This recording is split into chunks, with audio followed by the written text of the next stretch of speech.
It was the late night of August 8th, 2014. It was just past 2 a.m. and 22-year-old Christine Mackinday was fast asleep in bed with her boyfriend. They heard the door open and there was heavy tension in the air. Her boyfriend had no idea what was happening, but Christine had been living this nightmare for years now, and she knew how bad it was before, but nothing could have prepared her for that night. In those early morning hours, in her Las Vegas home, a man stepped in that wasn't supposed to be there. And because of that man, Christine and her boyfriend would both almost lose their lives and need multiple corrective surgeries just to look even close to normal again. Christine Mackinday was born May 9th, 1991, but the world knew her as Christy Mack. She was a very successful adult film star with a bold signature mohawk and a striking stage presence. Through her work in the industry, she did a shoot for Hustler magazine where she met a mixed martial artist named Jon Koppenhaver, who would later change his name legally to War Machine in 2008. The magazine had asked Jon to do the shoot, and he said he would only do it if he could do it with Christine. She was 10 years younger than Jon when they met during the Hustler magazine photo shoot. They would hit it off, and a few weeks later, they started dating. Despite her occupation at the time, Christine actually had pretty bad social anxiety, and so they would do a lot of one-on-one activities together. Now, at the start of their friendship, Christy and Jon enjoyed each other's company, but there was one big issue. Jon had a very bad temper. He was very open about his steroid use, and one of the side effects of steroids is increased aggression. There's even a term for it, roid rage. In fact, he had been arrested multiple times for assault. One day while he was out, he got into a verbal confrontation with someone in a parking lot, and the trained MMA fighter put him in a chokehold until he went unconscious. He also had two separate incidents with two separate bouncers. The first one was quick. The bouncer was knocked completely unconscious with a single hit to the jaw. For these first two, he got off with a slap on the wrist, but the last one is where his luck ran out. When he attacked the second bouncer, it wasn't a quick knockout, it was a violent onslaught. When the bouncer lost his balance, he got on top of him, pummeling him with punches to the face over and over again. According to reports, he knocked multiple teeth loose. For violently attacking the bouncer, he was sentenced to 2 years in jail, and when he emerged in October 2012, back in the world after his release, something darker came with him. That was a year before he met Christy at the shoot, but to her, he was nothing but sweet. At least at first. Christy had just gotten over a bad case of pneumonia, and when he reached out to her, she was hesitant and very skeptical. She told him plainly, "If you're only trying to sleep with me, don't waste your time." But he insisted he wanted to spend time with her, even if nothing physical happened. And so they did. They ate pizza, watched movies, he helped nurse her back to health. She said it felt like a connection, a very real one. "I fell in love really quick," she recalled. Until one of their first arguments came up. Jon didn't like her profession. Even though he had met her through that very profession, he quickly became possessive. He was a very, very jealous man. He didn't like what she did for a living, because to him, he now owned her and should be the only person allowed to see her like that, let alone touch her. He didn't support it at all, and over time, Christy would make career changes. We don't know if it was all from Jon's possessiveness or not, but she did change her work quite a bit, stopping all adult films, sticking to appearances and photos only. It was enough to keep the relationship intact, but it wasn't enough to keep it safe. They lived together in Las Vegas, even sharing her home on 2 separate occasions. To outsiders, they looked picture perfect. Smiling photos, cuddly snapshots, moments that seemed genuine. But behind the camera, something else was happening. Jon's temper was being revealed to Christy in the worst ways. It went from just shouting to more physical acts.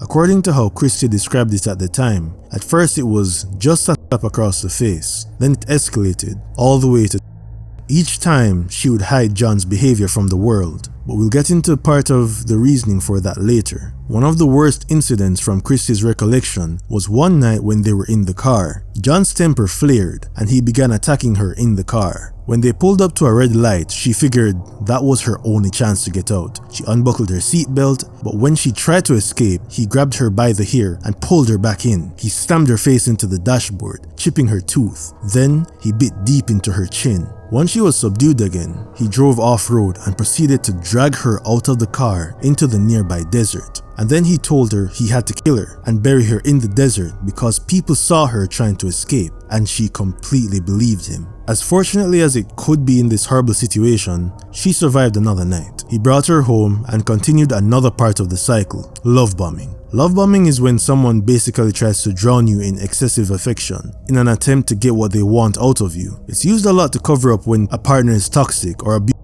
because when the relationship is good, it would seem like you're the most precious thing to them in the world. At the time, Christy's brainwashing made her so dedicated to the relationship that she had a tattoo that said "Property of War Machine." Then the apologies came, as always. Along with them, food, favorite snacks, affection and praise. He'd take care of her like nothing happened. She tried to believe it meant something, that he loved her, that the rage wasn't who he was, but it really was. Christy tried to leave 3 times. The first was the night he dragged her from the car and threatened to kill her in the desert. But apologies are their own kind of prison. He begged, he cried, he told her she was all he had. He reminded her that he'd already gone to prison and wouldn't survive it again. The second time was after he tried to choke her during an argument. He held her down by the neck until she passed out. When she came to, he was calm again, holding her. Someone else who was involved in the story was Christy's mother. Her mother never liked Jon, but respected her daughter's choices. Because her mother didn't like Jon, Christy never told her about all the things Jon was doing. She was afraid that her mother would call the police. In fact, sometimes when Jon was aggressive towards Christy, he would also take her phone because he was afraid that she would tell her mother and her mother would call the police. And part of the reason Christy was so scared about that is that Jon told Christy he had friends in the Navy and the Hells Angels, which is considered to be an outlaw motorcycle gang. They were sometimes known for violence and criminal activity, which would mean calling the police could put Christy and her family in danger. Her mother never saw anything except one incident. Close to the time they broke up, Christy's mother was visiting her Las Vegas home when she heard screaming and arguing. When she stepped out, Christine was screaming hysterically and told her mother that Jon choked her and threw her down the stairs. Her mother could see the red marks on Christine's neck.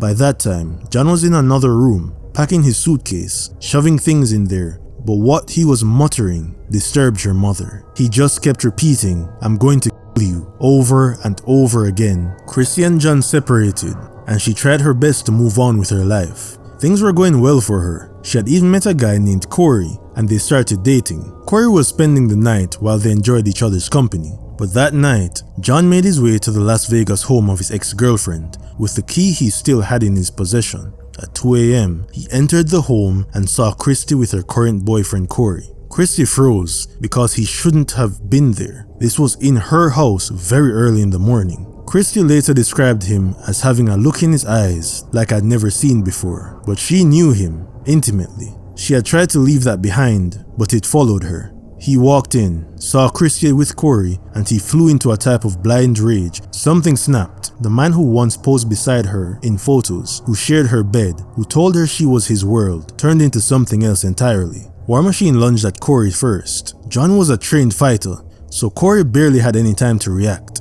Before he knew it, he was being punched left and right in the face. Before the fight even ended, he had a broken nose, a dislocated arm, and bite marks all over his face. Then Jon slipped him into a chokehold, where Corey started blacking out. He knew that he didn't have the strength or skill to actually fight Jon off. He was afraid that after he passed out, that wouldn't be enough for Jon. He thought he was going to die. So with his last breath, he just asked Jon, "What do you want? How do I end this between me and you?" Jon asked him, how does he know that he wouldn't snitch as soon as he let him go? Corey managed to convince him that he wouldn't go to the police. He'll never say a word.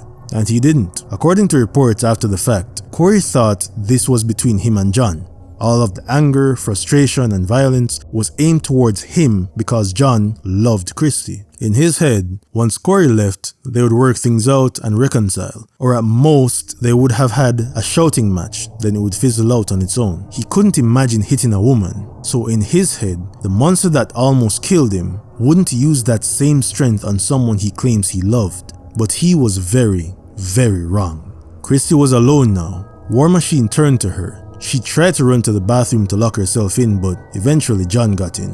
What followed wasn't just it was an attempt to erase her, to destroy her, not just her body, but her voice, her face, her life. He punched her again and again. She tried to run, but he caught her. She doesn't know when she blacked out, but when she woke up, he was over her in the shower, and Jon stood outside the shower, yelling as he searched her phone. He was in full rage. She was still in pain through her whole body, and she tasted blood in her mouth. She was nude, on all fours, with her body still struggling to keep it together. Then it started again. He kicked her in her ribs and didn't stop until her body started convulsing. She barely let out pleas to stop because the amount of pain she was in led her to believe she was going to die. In that moment, Jon leaned over and said no one could help her before continuing his attack. He broke her nose, fractured her eye socket, and when she collapsed to the floor, he stomped on her head with his boots. She cried, she screamed, she begged. He tripped her again until she passed out on the bathroom floor. When she came to, he was standing over her. He tried to lay claim to her body verbally and then tried to force himself on her. However, he was unable to become physically ready for the act. This only made him angrier and continued to attack her further. He took a dull kitchen blade and painstakingly sawed his way through her iconic mohawk. There didn't seem to be any reason for this other than humiliation. It was her look. In a way, it was part of who she was, and he decided he wanted to take that away from her. He was in so much rage that he broke the blade off the knife, but continued to press the dull knife into her body and against her head. He kept saying over and over that he has to kill her. He had gone too far. There was no way for her to hide these injuries, even if she wanted to. The damage to her face made her almost unrecognizable, and people would now know the type of man that he had been all this time. He beat her within an inch of her life. Christy was barely alive when he left her shaking on the floor. She listened as he searched for another knife. She knew if she didn't move, he was going to kill her. And when he stepped out, she crawled to the back door. Every breath felt like fire in her chest. She pushed herself through the glass door, down the stairs, and ran barefoot, ribs shattered, eyes swollen shut, teeth knocked out. She ran all the way down the street to a neighbor's house, jumped their fence, and banged down their door. She begged them to open the door so she could call the police. They refused to, but they did allow her to hide behind a wall while they called the police for her. Christy Mack had been beaten for over 2 hours. She had 18 broken bones, a ruptured liver, her hair cut off in lumps, her nose crushed, her teeth broken out of her jaw, and her jaw itself was fractured. She didn't even look like herself anymore. When the police arrived, they found smeared across the walls, furniture overturned, locks broken, pieces of her life scattered like shrapnel. War Machine fled. He disappeared into the desert, into the neon shine of Vegas and the darkness beyond. For a week, he was on the run, taunting authorities online, claiming he was the victim, that he had walked in on betrayal, that what he did wasn't rage, it was heartbreak. But no one bought it. The photos of Christy's injuries were undeniable. Her testimony, even through a mangled mouth and trauma-racked memory, was very clear. This wasn't a fight, it was an execution attempt. And when she had survived it, not because he let her, because she found the strength to crawl through hell and keep going. Las Vegas stretched wide in every direction. Miles of glittering casinos and neon covered the black edges of the desert. Somewhere in that sprawl, he was hiding, but even as he tried to vanish, the wreckage of what he left behind remained grotesquely visible. Christy Mack wasn't just bruised, she was shattered. Doctors treating her catalogued a list of injuries that were gruesome: 18 broken bones, the fractured nose, 12 missing teeth and a ruptured liver, a fractured ribcage, bruised thighs, swollen shut eyes, and a jaw cracked in multiple places.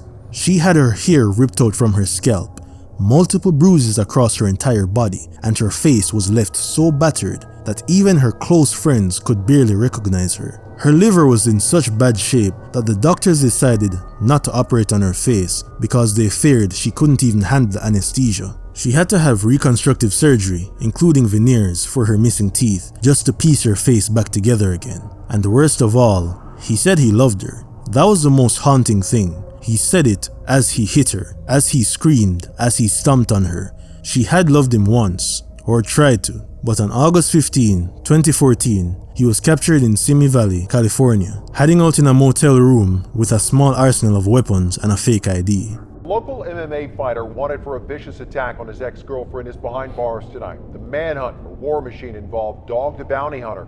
But as 10 News reporter Real Creighton explains, U.S. Marshals beat him to the arrest today. When they arrested him, he didn't resist, but the damage was already done. In the courtroom, everything was quiet, just fluorescent lights humming overhead and the weight of everything that had come before. The man who had once fought under the name War Machine now stood shackled, hollowed, his bravado stripped down to raw silence. But Christy spoke. She took the stand and didn't tremble. She described in brutal detail what he had done to her, how it felt, what she remembered, the pain, the fear, the moment she ran through the neighborhood with a face so swollen she could barely breathe. The moment she thought, I'm not going to survive this. The prosecution didn't hold back. They painted War Machine not just as violent, but as calculated. Someone who knew what he was doing, who planned it, who entered the house that night not out of passion, but possession. Corey also testified. He recalled the threats, how he could barely see after the attack. He confirmed what Christy had said. Everything matched. Every blow, every insult, every cold, deliberate motion of a man who refused to lose control of something he believed belonged to him. And he started pounding me in the face, just laying down, hitting my face. Other than the, what the F? Yeah. Other than that expression to you, did he say anything else to you, or was it an immediate barrage? No, an immediate barrage, yeah. And where was he striking you? In the face. And to War Machine, he didn't deny it. Instead, he said he didn't remember, that his mind went blank, that it was like watching a movie of himself outside of his body, that it wasn't really him. But the facts were undeniable. The 18 broken bones, missing teeth, severed liver, the trail out the back door, the text he sent afterwards claiming he'd been betrayed. Jurors sat stiff as the evidence mounted. Photo after photo of Christy's face, taken in the hospital, her lips burst, her eyes blackened. One read, "The cops will never give me fair play, never believe me, still deciding what to do." Another, "She's gone forever, I can't live without her." During closing arguments, prosecutors showed the jury a large image of Christy's hospital photo. Then they showed a photo of her before, a woman full of life, smiling, bright-eyed, radiant.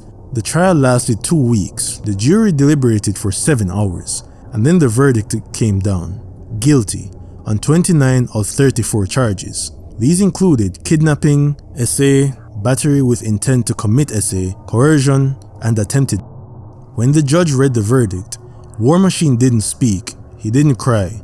He sat there with his jaw clenched, staring at the floor. The sentencing came months later. Christy stood up again. She read a prepared statement, strong, steady, and painful. She said, "At some point, he would have killed me.